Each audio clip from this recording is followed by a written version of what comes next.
Collectorate में किया गया जोरदार प्रदर्शन। खबर उत्तर प्रदेश के बलिया जनपद से है, जहां श्री राजपूत करड़ी सेना के राष्ट्रीय अध्यक्ष सुखदेव सिंह गोगामड़ी के निर्मम हत्या के मामले में संगठन के सदस्यों ने सोमवार को कलेक्ट्रेट पहुंचकर जोरदार प्रदर्शन किया। इस दौरान जिला अधिकारी रविंद्र कुमार को ज्ञापन सौंपा। ज्ञापन में मांग की है कि सुखदेव जी की हत्या में प्रत्यक्ष व परोक्ष रूप से जुड़े सभी दोषियों को जल्द से जल्द चिन्हित कर उनकी संपत्तियों को जब्त किया जाए। सुखदेव जी के हत्यारों को फांसी की सजा दी जाए। क्षत्रिय समाज के सभी प्रमुख व्यक्तियों की सुरक्षा सुनिश्चित किया जाए। क्षत्रिय समाज के सभी प्रमुख व्यक्तियों के परिवार की सुरक्षा सुनिश्चित किया जाए। क्षत्रिय समाज के जिन लोगों पर जान का खतरा हो, चुनाव के समय उनका हथियार जमा न कराया जाए। बताया कि मांगों में पूरी न होने तक क्षत्रिय समाज चुप नहीं बैठेगा। कहे कि दोषियों के खिलाफ कार्रवाई में किसी प्रकार की ढिलाई जाने पर आर पार की लड़ाई लड़ी जाएगी। आइए सुनते हैं इस संबंध में उन पदाधिकारियों का क्या कहना है। फांसी दो, फांसी दो। पत्र का स्लोगन दिया है। मैं कमलेश सिंह जिलाध्यक्ष करणी सेना बलिया। आज हम लोग श्री राष्ट्रीय राजपूत करणी सेना के राष्ट्रीय अध्यक्ष सुखदेव सिंह गोगामड़ी दादा के हत्या के विरोध में यहाँ डीएम साहब से मिलने आए हैं। गृह मंत्री जी को इनके माध्यम से सूचना देने के लिए कि हमारी 5 प्रमुख मांगे थी। उन मांगों को गृह मंत्री जी को सूचना करने के लिए हम लोग यहाँ आए थे। जनपद के कोने कोने से ठाकुर आए हैं बलिया। क्या आप लोगों की मांगे हैं? पहली मांगे तो है कि गोगामड़ी जी की हत्या के विस्तृत जांच हो। जांच में जो भी दोषी पाए जाएं, फांसी से कम कोई सज़ा ना हो। उससे कम की सज़ा ठाकुर समाज बर्दाश्त नहीं करेगा। और दूसरी मांग है कि गोगामड़ी जी की हत्या का सबसे बड़ा कारण वहाँ राजस्थान में विधानसभा का चुनाव था, उनका हथियार जमा हो गया था, उनके पास हथियार नहीं था। उनके हत्या का सबसे बड़ा कारण यही है। तो मैं सरकार से हमारी ये मांग है कि चुनाव हो चाहे कोई विपरीत परिस्थितियाँ हो, हमारी जो हथियार है, हमारी जो सुरक्षा सामग्री हो, उसे जमा न किया जाए। और तीसरी मांग है हम लोगों की कि ठाकुर समाज के जितने भी नेता हैं, राष्ट्रीय अध्यक्ष, अध्यक्ष, जिला अध्यक्ष हैं, उनको और उनके पूरे परिवार को सुरक्षा प्रदान किया जाए, जो कि गोगामड़ी के साथ ऐसा नहीं हुआ था।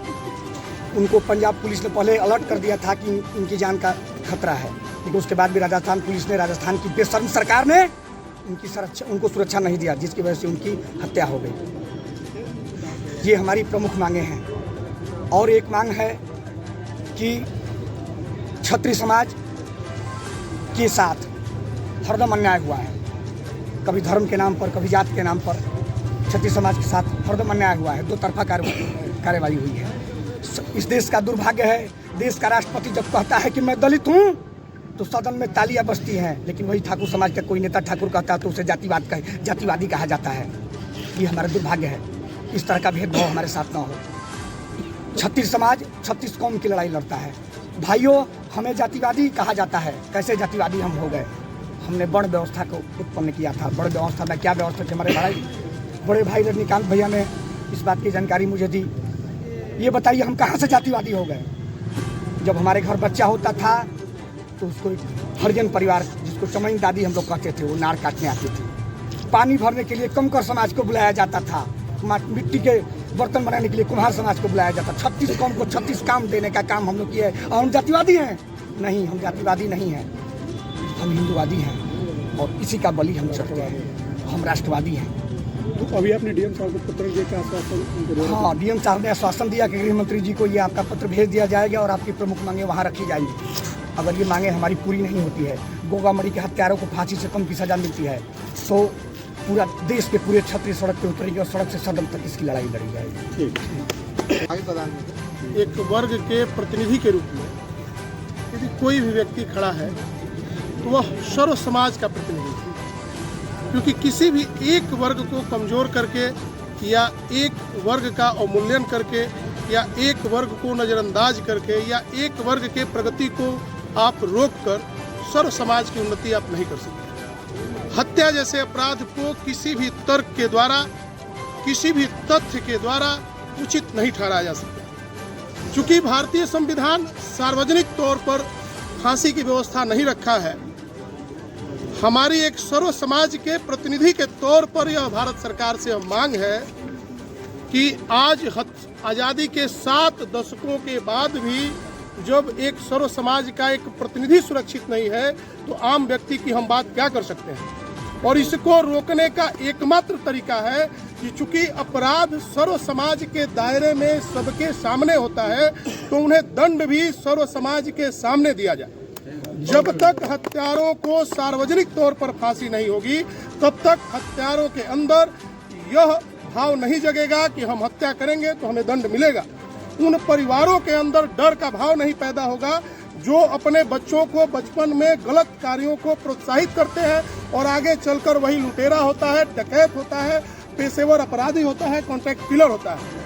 कोई ना कोई पेशेवर अपराधियों के भी जमानत के लिए जाता है, उनके परिवार के लोग बड़े से बड़े वकील करते हैं, उनके यहाँ अनाप शनाप पैसा है। जब सार्वजनिक तौर पर फांसी होगी तो ऐसे परिवारों को भी एक प्रेरणा मिलेगी कि हम गलत करेंगे, हमारे परिवार का कोई व्यक्ति गलत करेगा तो यह हम पूरे समाज के सामने कमजोर होंगे। तो यह सर्व समाज के एक प्रतिनिधि के तौर पर, और छोटे भाई कमलेश जी को मैं एक बात उसमें जोड़ना चाहूँगा कि क्षत्रिय समाज का रग है। जिस प्रकार से यह शरीर है इसे आप रुधिर विहीन कर दीजिए तो इस शरीर का कोई भाव नहीं रह जाता।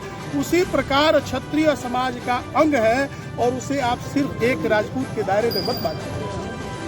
हम भी आपके उसके एक अभिन्न अंग हैं और यह एक सर्व समाज की मांग है कि उन्हें फांसी हो और सार्वजनिक तौर पर फांसी।